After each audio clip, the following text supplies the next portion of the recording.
Halo, dan selamat datang teman-teman semuanya di episode Learning by Sharing. Di video ini, aku akan share tentang Basic Life Support, atau dalam bahasa Indonesianya adalah bantuan hidup dasar, atau mungkin orang-orang lebih paham dengan sebutan CPR, atau resusitasi jantung paru. Pertama-tama, izinkan aku untuk memperkenalkan diri. Namaku adalah Innocentius Adi Purnomo, biasa dipanggil Ino. Aku adalah seorang dokter, lulusan dari Universitas Atmajaya angkatan 2004. Aku juga sudah menyelesaikan pendidikan spesialis penyakit dalam di Manila, Filipina. Di video ini, aku akan bahas hal-hal yang praktis tentang Basic Life Support. Yang berikutnya kita akan singkat ya, jadi BLS. Dimulai dari definisi, tujuan, gimana cara mengenali kasus-kasus yang memerlukan tindakan BLS, dan bagaimana cara kita melakukan BLS itu sendiri dengan baik dan benar. Diharapkan dari video ini akan memberikan paling nggak gambaran kalau kita menghadapi kasus henti jantung di depan mata dan kepala kita sendiri. Di sini, aku nggak akan membahas secara detail tentang teori-teori yang ada. Sekali lagi, hanya praktis yang seharusnya dan sebaiknya dilakukan oleh orang awam yang bukan dari bidang medis, maupun oleh orang yang di bidang medis. Nanti di akhir video akan ada video ilustrasi singkat tentang BLS dan aku akan rangkumkan jadi satu catatan singkat. Oke, nggak usah lama-lama lagi, kita mulai. Jadi ini adalah disclaimerku, di mana video ini aku lebih menekankan pembahasan secara praktis tujuannya supaya orang awam yang bukan dari bidang medis juga dapat ambil hikmah dari video ini. Lalu untuk teman-teman yang berasal dari bidang medis, diharapkan video ini mampu membantu kita dalam mengingat kembali tata cara dalam melakukan BLS secara praktis dan benar. Di video ini hanya akan membahas BLS aja ya. Untuk ACLS atau Advanced Cardiac Life Support nanti dibahas di video berikutnya. Kita mulai nih dengan definisi. BLS itu apa sih? BLS atau Basic Life Support atau bantuan hidup dasar merupakan dasar tindakan penyelamatan jiwa setelah terjadi keadaan henti jantung. Tujuannya adalah untuk memperbaiki sirkulasi peredaran darah pada tubuh yang hilang pada penderita henti jantung mendadak dengan melakukan kompresi dada dan pemberian ventilasi pernapasan. Kenapa aku bahas ini di video ini? Karena penyakit jantung dalam hal ini merupakan hal yang menurut WHO sendiri masih merupakan kasus meninggal yang cukup tinggi di dunia. Pada tahun 2004 aja, udah sebanyak 17,1 juta orang meninggal karena penyakit jantung. Atau itu setara dengan 29,1% dari jumlah kematian total. Which is cukup besar. Sedangkan di Asia Tenggara sendiri nih, diprediksi merupakan daerah yang mengalami peningkatan tajam untuk angka kematian akibat penyakit jantung.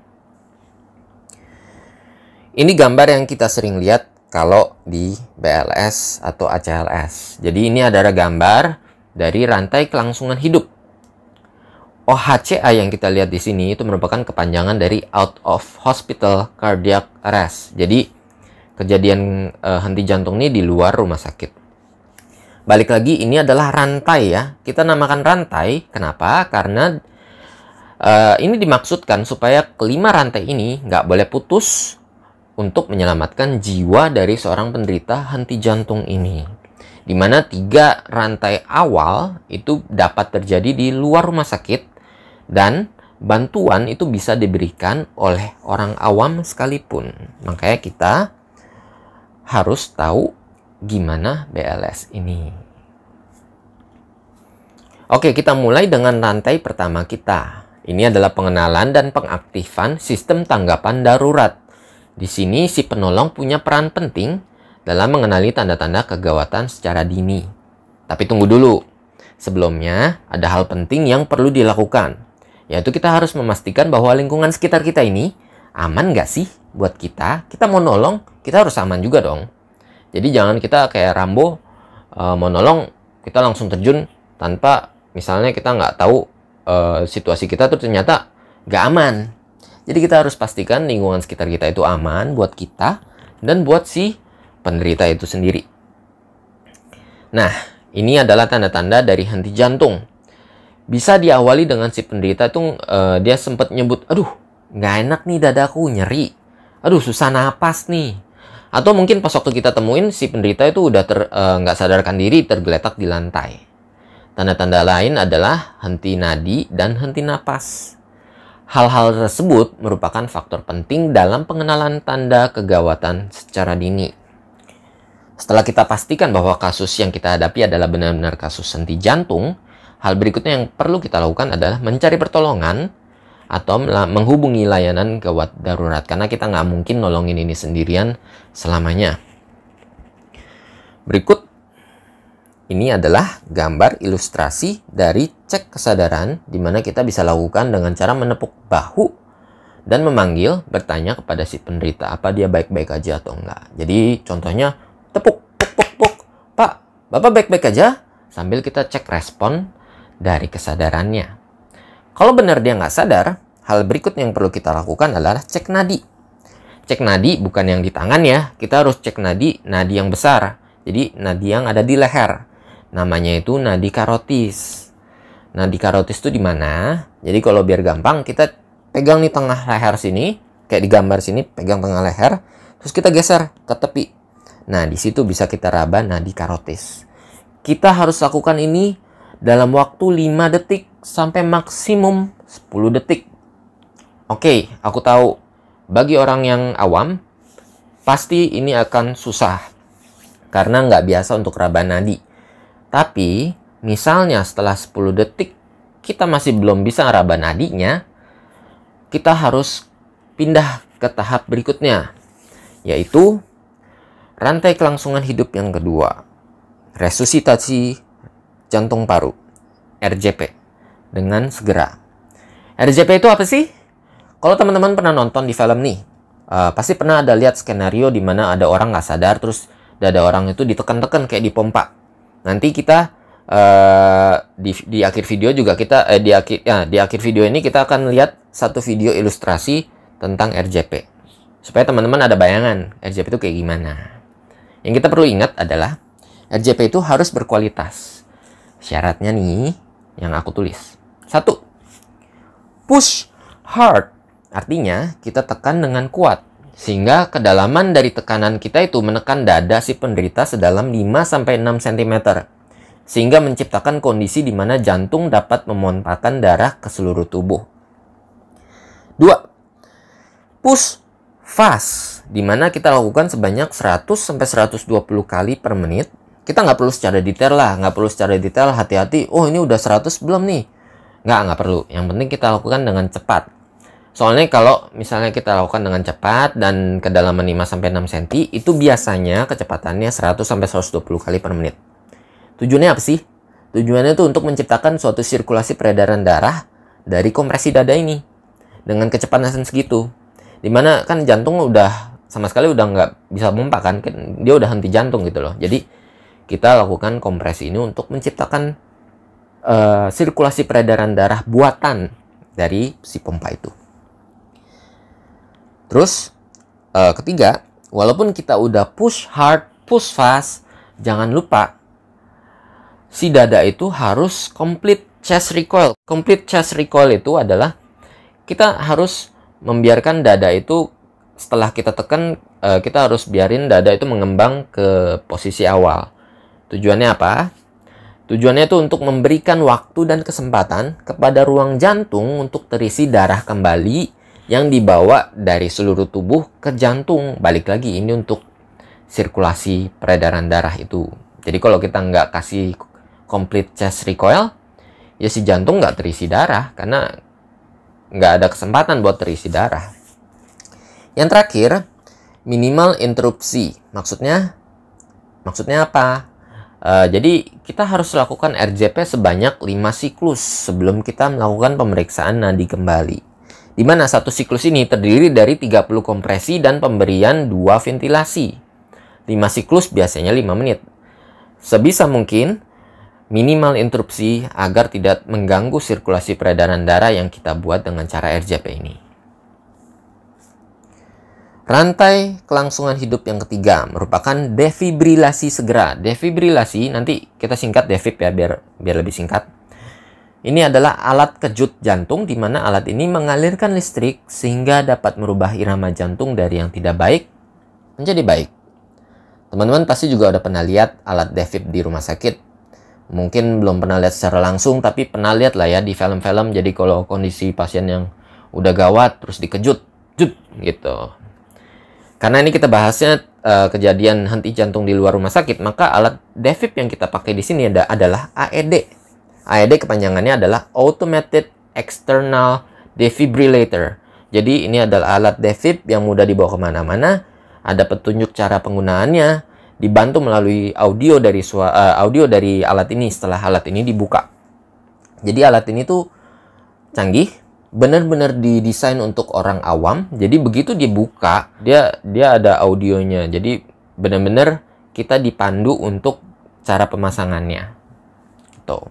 Nah, biasanya AED ini terletak di tempat-tempat umum di negara maju. Tapi kalau di Indonesia, kayaknya masih cukup jarang kelihatan alat AED ini. Rantai kelangsungan hidup keempat dan kelima aku nggak akan bahas di video ini karena itu adalah bagian dari ACLS. Nanti di video berikutnya aku akan bahas ini. Oke? Berikut kita akan coba tonton video singkat ilustrasi dari BLS secara praktis. Jadi kalau kita ketemu sama penderita yang kita udah curigain nih henti jantung, pertama yang harus kita lakukan adalah kita harus periksa lingkungan sekitar. Ingat, aman gak nih buat kita? Aman gak nih buat orang yang kita tolong? Oke, periksa lingkungan sekitar.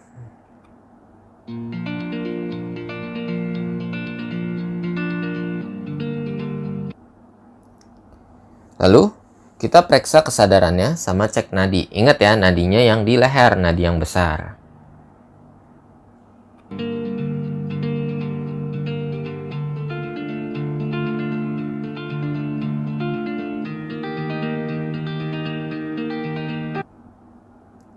Setelah itu, kita harus cari pertolongan. Bisa dengan orang yang sekitar, bisa juga kita dengan telepon layanan gawat darurat.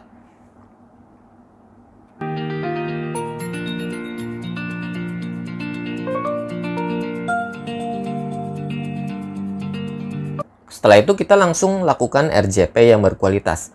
Ingat, syaratnya apa aja? Berikan per siklus sebanyak 30 kompresi dada sedalam 5-6 cm dengan kecepatan 100-120 kali per menit dengan memberikan kesempatan bagi dada untuk recoil atau mengembang setelah setiap kompresi. Ingat ya. Jadi ini kita lihat videonya, contoh RJP yang baik.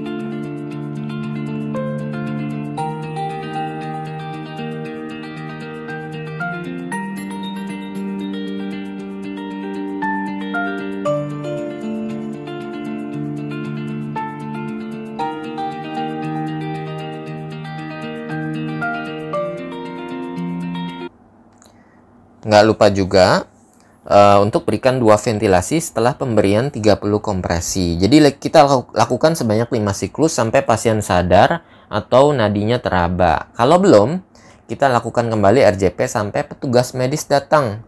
Nah, kalau tersedia AED, kita harus pasang AED itu.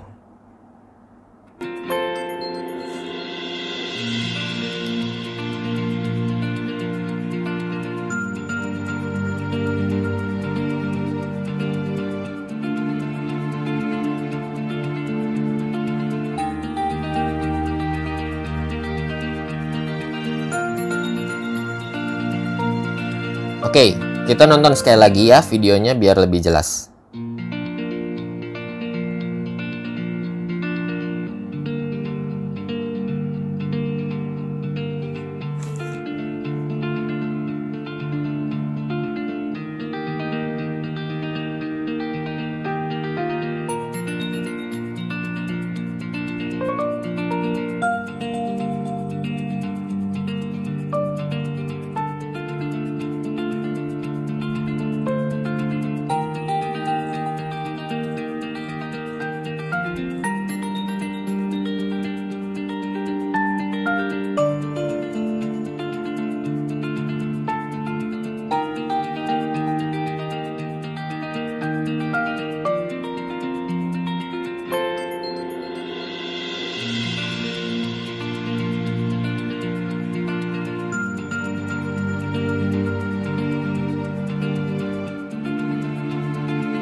Oke, jadi sebagai rangkuman, kalau kita menemukan orang yang nggak sadar, pastikan dulu lingkungan kita aman.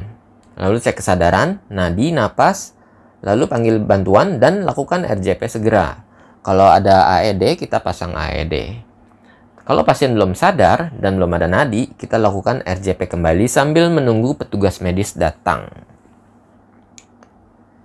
Oke, sekian video singkat aku di episode Learning by Sharing tentang BLS. Semoga video ini bisa bermanfaat untuk teman-teman semua di dalam membantu orang-orang yang membutuhkan bantuan kita.